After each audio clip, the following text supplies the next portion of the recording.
Now let's move on to discuss the bones of the upper extremity, including the arm bone, the bones of the forearm, and the bones of the wrist and hand. The bones of the upper extremity are attached to the body through the pectoral girdle. And the bones of the upper extremity or limb include the humerus, the radius and ulna, the carpal bones, which are the wrist, the metacarpal bones, and the phalange bones of the hand.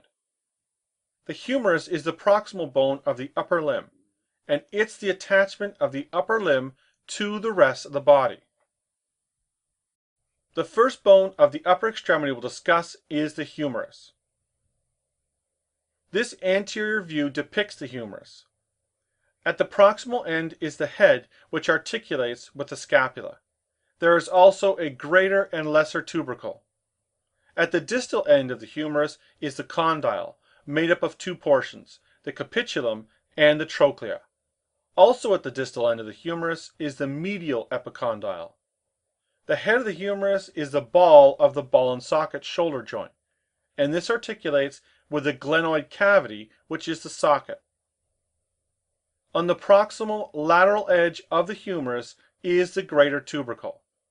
This tubercle forms the outer margin of the shoulder, and its smooth impressions serve as attachment points for three muscles: the supraspinatus, the infraspinatus, and the teres minor. These muscles are also involved in the rotation of the head of the humerus and abduction of the arm at the shoulder. The shaft of the humerus is a round cylinder shape and extends from the head of the humerus to the condyle. On the lateral border of this bone is the deltoid tuberosity, and this is the attachment for the deltoid muscle, which is involved in abduction, extension, and rotation of the shoulder. At the distal end of the humerus is the condyle, divided into two regions, the trochlea and the capitulum. The condyle of the humerus and the proximal portion of the ulna and radius bones form the elbow joint. The elbow joint includes two portions, the humeral ulnar joint and the humeral radial joint. The trochlea is the medial portion of the condyle that articulates with the ulna bone of the forearm. The capitulum portion of the condyle is where the humerus articulates with the head of the radius bone of the forearm. Here's another clinical challenge exam question. The humerus bone articulates with the scapula at the shoulder joint and both the radius and ulna at the elbow joint. Which of the following statements about the humerus bone is correct? A. On the proximal lateral edge of the humerus is the medial epicondyle. B. There is no muscular attachments on the shaft of the humerus. C. At the distal end of the humerus bone is the condyle where it articulates with the radius and the ulna. D. The humerus bone only articulates with the radius bone of the forearm, not the ulna bone. Or E. The medial epicondyle of the humerus articulates with the glenoid cavity of the scapula. Here's the answer to the question. This question tests your knowledge of the anatomy of the humerus and its articulations. The correct answer for this question was C. At the distal end of the humerus is the condyle, where it articulates with the radius and ulna. The first bone of the forearm we'll discuss is the radius, and it, along with the ulna bone, are depicted in this posterior view. At the proximal end of the radius is the head of the radius, near where it articulates with the ulna bone. There's also the neck of the radius. At the distal end is the distal extremity of the radius, along with the radial styloid process. As depicted in this image, the radius and ulna bone articulate with each other and are closely associated. The radius bone extends from the lateral side of the elbow to the thumb side of the wrist, making it the lateral bone of the forearm. At the proximal end is the head, where it articulates with the capitulum of the humerus. The shaft of the radius is towards the distal extremity. At the distal extremity is the styloid process, which helps to stabilize the wrist. The medial surface of the distal extremity articulates with the ulnar head at the ulnar notch of the radius, and this forms the distal radio-ulnar joint.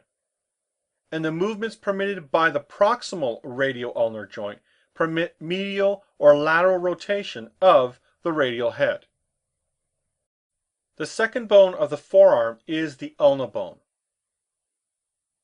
and it's depicted also in this posterior view.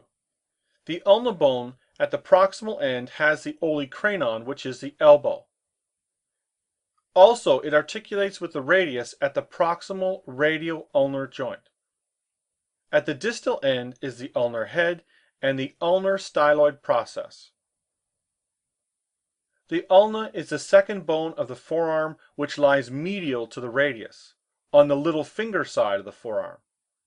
At the proximal end, the ulna bone is the olecranon process, and this forms the point of the elbow, and is the superior and posterior portion of the proximal epiphysis. On its anterior surface, the trochlear notch interlocks with the trochlea of the humerus.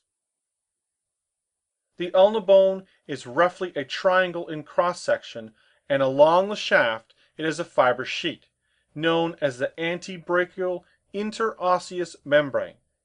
This fibrous sheet connects the ulna to the radius. At the distal end of the ulna is the ulnar head with a styloid process on its posterior margin. A cartilage attached to this process isolates the ulnar head from the wrist bones. The upper extremity also includes the carpal bones or the wrist. The carpus or wrist is made up of a total of 8 bones. The bones form 2 rows, the 4 proximal bones and the 4 distal bones. The bones in the proximal row are the scaphoid, lunate, triquetrum, and the pisiform bone. The carpal bones in the distal row are the trapezium, trapezoid, capitate, and the hamate. The carpal bones are involved in intercarpal joints that permit some sliding and twisting. The location of the first row of bones are, number 1, the scaphoid bone is located at the lateral border of the wrist. The lunate is medial to the scaphoid, and it articulates with the radius. The triquetrum is medial to the lunate bone, and it articulates with the cartilage between it and the ulnar head. And the pisiform bone lies anterior to the triquetrum bone and extends the farthest in the medial direction.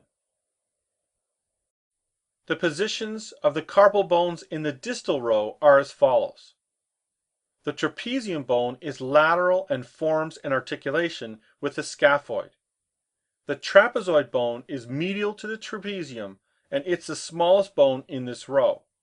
This bone has an articulation with the scaphoid bone.